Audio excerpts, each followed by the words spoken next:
What made you participate in Digital Winners Contest 2014? Okay, we built this app which was operational, with 12,000 tribal farmers and 650 villages in the Arku region, and we wanted to scale this up further.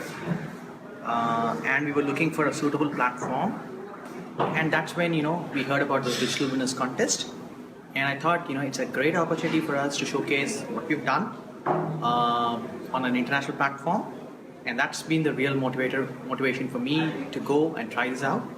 And things just followed from there. It just got interesting after every stage, and the excitement kind of built up over time. And the whole experience was great fun. How has this contest helped you to expand as an entrepreneur? Okay, we built this app, and the primary goal for any entrepreneur, right, is to make sure he gets visibility for his work. And I think a platform like this truly helps you get that kind of visibility, both at a national level and at an international level, right? I mean, this whole contest was across 6 Asian countries, and this was held at Oslo, and so this whole thing made sure that I got an opportunity to interact with the best entrepreneurs out there.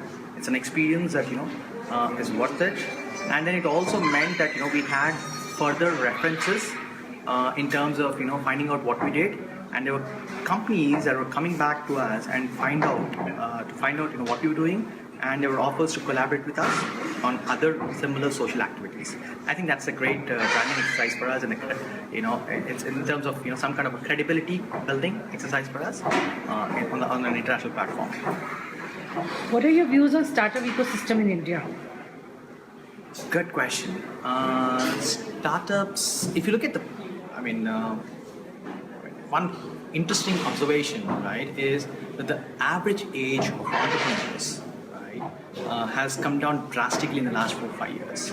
It's mostly the 20s or 30s now. It's no longer the older generation. Usually 10 years back, typical entrepreneur would be around 40 years of in his 40s, and now it's like 30s and 20s, and the entrepreneurs have got a lot more ambitious, right, and they want to do a lot more things at a global scale. Right, scale is no longer, people are not happy with a local scale anymore, and they want to really do big things, think big, dream big, right? And the interesting thing I see is that because the generation has moved to a younger age now, on average, there's a lot of energy and a lot of exciting ideas that keep bubbling up.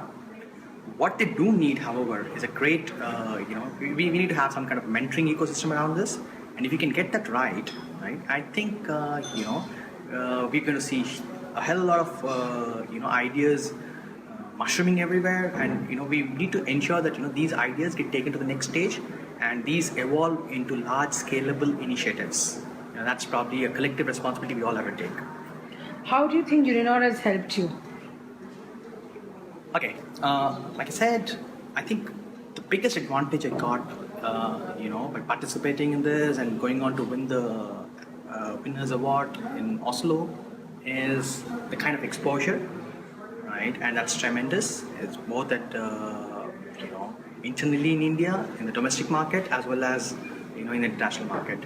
So what this meant is, when I now talk to other customers or potential customers, right, it's so much more easier because your credibility as a developer or as a company who's built large scalable apps in the bottom pyramid segment has been kind of validated at this stage, right?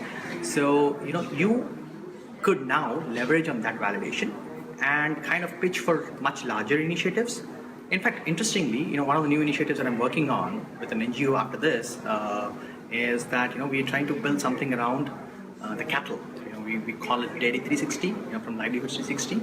So those are offshoots that have happened after working with Livelihoods 360, and the kind of validation that we got for our ideas. Because more people are interested to work with us, and that's a big thing for an entrepreneur. Any last words for Digital Winner participants this year? Any last words? We have to do the question again. I think there's a great platform for you guys. I think all of you should give it a shot. And here's what I think you should focus on.